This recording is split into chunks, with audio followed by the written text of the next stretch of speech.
Goeiemôre, liewe broers en susters. Ek hoop en bid dit gaan met jou baie goed. Baie welkom by ons erediens vanoggend. Ja, in Suid-Afrika vier ons môre Vryheidsdag. So wat vier Suid-Afrika môre? Vryheid.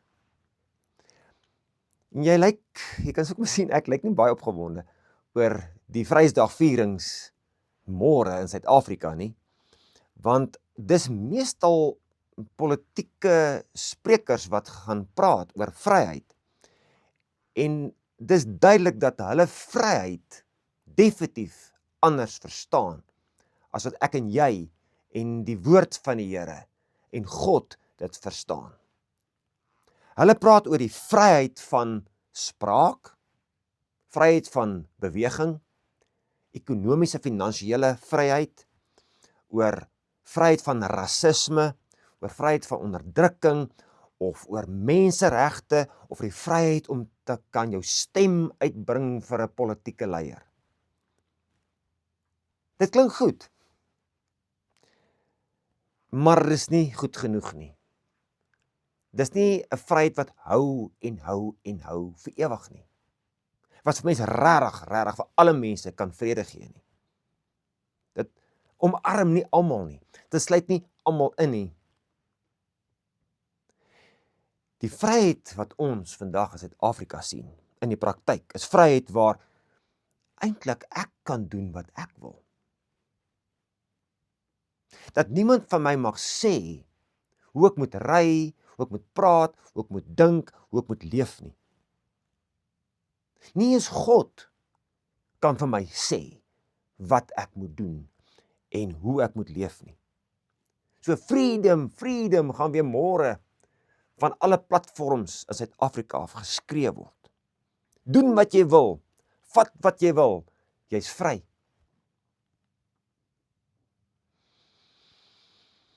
En dit word al sedert 1994 geskree. Maar mense is ongelukkig steeds slawe, steeds nie vry nie, steeds vasgevang in werkloosheid, in armoede, in misdaad, in leë politieke beloftes, in rasisme, in onreg, in bende geweld. Hulle is steeds gevangenes van korrupte politici, van skelm staatsamptenare. Dink nou maar net aan die Zondo-kommissie. Dink nou maar net aan staatskaping. Dink nou maar net aan die Guptas. Dink nou maar net aan die Mhlanga-kommissie wat huidig aan die gang is met hulle ondersoeke.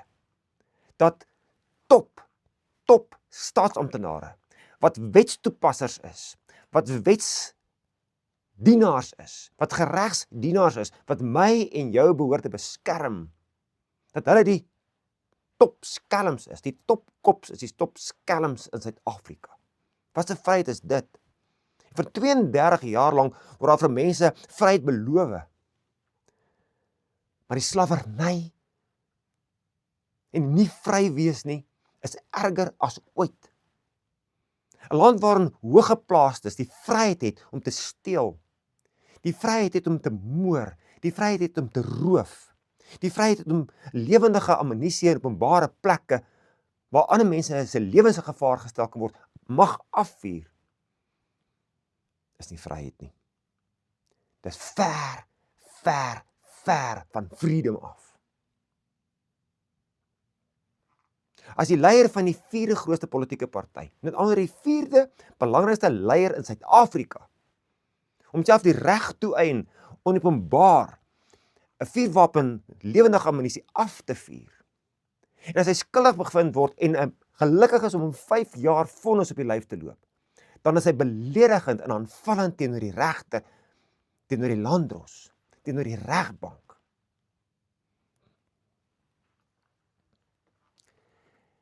Dan beteken dit, ons is in Suid-Afrika steeds in 'n tronk. Die ergste ooit wat ek van kan onthou. En die vryheid waarvan hierdie mense dis praat, en wat ons môre waarskynlik gaan hoor, is 'n valse vryheid. Kom stap 'n bietjie weg daarvan af, iets anders. Daar's ook 'n ander vorms van vryheid, Soos byvoorbeeld die vryheid wat die verlore seun wou gehad het. En dis meer nader in die huis op my en jou van toepassing. En op ons kinders van toepassing. Waar ons wil vrykom van dit wat reg is af. Vrykom van reëls af. Vrykom van die wil van God af. Vrykom, wegkom van God af. Wegkom van my ouers af. Wegkom van goeie raad af. Wegkom van die Bybel en die kerk af. Vry wees om te kan party en te kan vyf en te kan snuif soos ek wil, want 'n mens is net een keer jonk, 'n mens lewe net een keer. Dis vryheid. Wel, dit stuur waarskynlik ongelukkig af op een van die mees ongenaakbare, mees genadeloose tronke. En dis die tronk van verslawing. Die tronk van mislukking. Die tronk van spyt wees. Die tronk van verspeelde en verspilde geleenthede. Die toestand van ver van God af lewe. Dis nie vryheid nie. Daai is 'n genadeloose tronk. Daardie idee van vryheid, wat jy die reg het om jou drange en jou begeertes vrye teels te gee. Dis 'n valse vryheid. Ons is op soek na vryheid wat hou en hou en hou.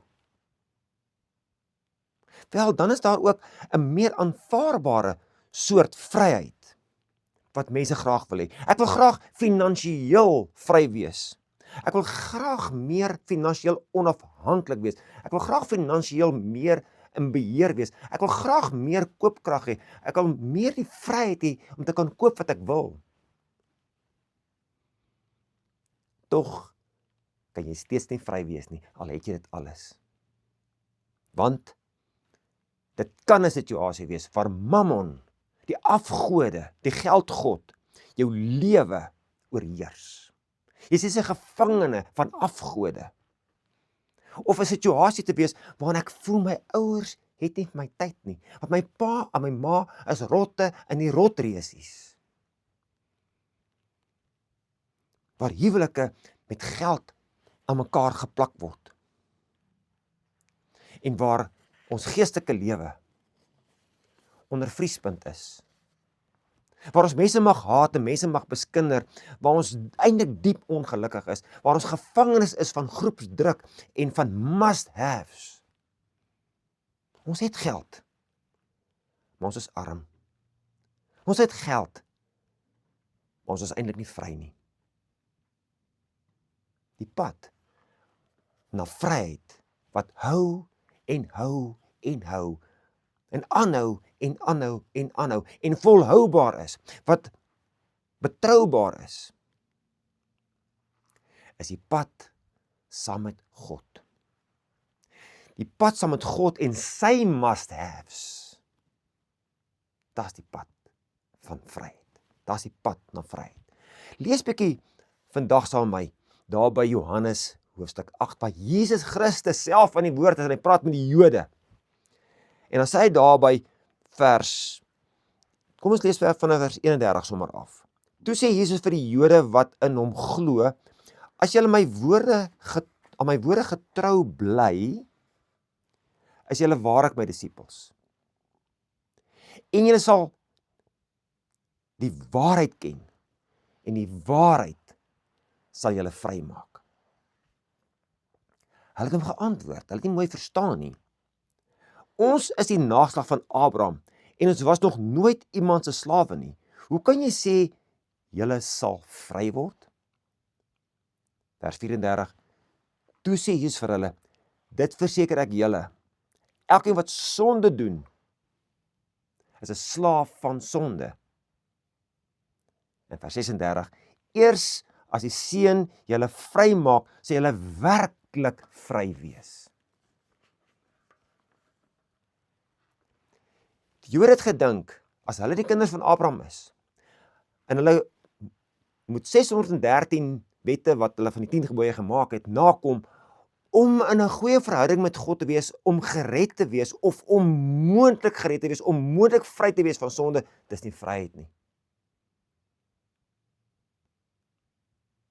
Die moslems is nie vry nie. Die boeddiste is nie vry nie. Die Jode is nie vry nie. Want dis hang van hulle self af, of hulle kan vry wees. Hulle moet met God bargain, hulle moet God omkoop, hulle moet God 'n ooreenkoms aangaan, hulle moet sekere goeders doen, hulle moet self presteer, en dit is 'n ding wat baie in kerke vandag gebeur, dat mense nog steeds nie vry is nie. Dat mense nie vryspraak beleef nie. Dat mense nog steeds afhanklik is van hulle eie pogingkies om gered te word. Hulle weet nie of hulle gered is nie. Hulle is nie vry nie. Hulle weet nie of hulle gered is of verlore is nie.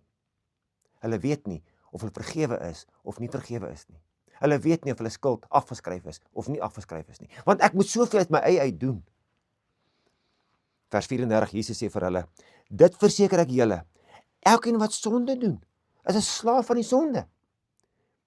En jy is 'n oseaan van jou eie sondes, en jy's 'n drenkeling daar binnekant, en jy kan jouself nie red nie. Daar's net een wat jou kan red, en hier staan ek. God het my gestuur om julle te red. Ek is die volkome, volmaakte redder, die enigste bevryder. Vers 36. Eers as die Seun julle vrymaak, sal julle werklik vry wees. Kom ons sluit af en ons som dit op. Vryheid wat hou en hou en hou, begin by die vraag: Here, wat wil U hê moet ek doen? Dit begin by sê, Here, vorm my en maak my na U wil. Dit begin by luister na God se stem en gryp sy aanbod van vergifnis dankbaar aan met jou hele hart, jou hele siel, jou hele verstand en al jou kragte. Bely jou skuld en aanvaar sy vryspraak. Kom ons lees gou-gou deur uit die agterkant van die Bybel uit by 1 Johannes, die brief, die eerste brief van Johannes, hoofstuk 1, dan staan daar by vers 9. Maar as ons sondes bely, God is getrou en regverdig. Hy vergewe ons sondes heeltemal en hy reinig ons heeltemal van al ons ongeregtigheid. Want as ons beweer dat ons nie sonde het nie, maak ons God tot leienaar en is sy woord nie in ons nie. Kom ons lees hom weer. Dis 'n teks om te onthou, om saam te vat. Maar as ons sondes bely, God is getrou en regverdig, hy vergewe ons sondes en reinig ons van alle ongeregtighede. Dis die aanbod van vryheid. Om vry te wees van skuld en van sonde en van skandes. Kom ons leef sonder die boeie van sondes en begeertes en van gode. Kom ons leef naby aan God. Here, wat wil U hê met my lewe? Here, neem my, laat dit deur U gewy wees meer en meer. Laat die woorde van Jesus se eerste preek, Matteus 5 vers 3, ons bybly. Hy vra die vraag, of hy sê die volgende: geseënd, gelukkig, ewig lewe die, vry is die, wat weet hoe afhanklik hulle van God is. Hulle wat naby aan God leef, wat altyd na hom opkyk. Altyd vra, Here, wat is U wil? Wat is U plan? Here, ek bely my skuld. Here, lei my op U pad. Wat wil U hê moet ek doen? Sulke mense het die ewige lewe. Kom ons sê weer, Matteus 5 vers 3. Geseënd is die, gelukkig is die, ewig lewe die, vry is die, wat weet hoe afhanklik hulle van God is. Dis 'n nabyheid nie, dis 'n klousheid. Want aan sulke mense behoort die koninkryk van die hemel. Mag die Here vir my en vir jou help om reg te dink oor wat is ware vryheid, wat hou en hou en hou. Kom ons bid. Here, ons sê vir baie dankie vir die woord, net vir die waarheid, dat U ons vryspreek, dat U ons bevryder is, dat vryheid, ware vryheid, net by U te vind is. Help ons om dit bo alles in ons lewens te soek en na te jaag, en te begeer. Ons bid dit in Christus se naam. Amen. Seën vir jou, ons praat weer, totsiens.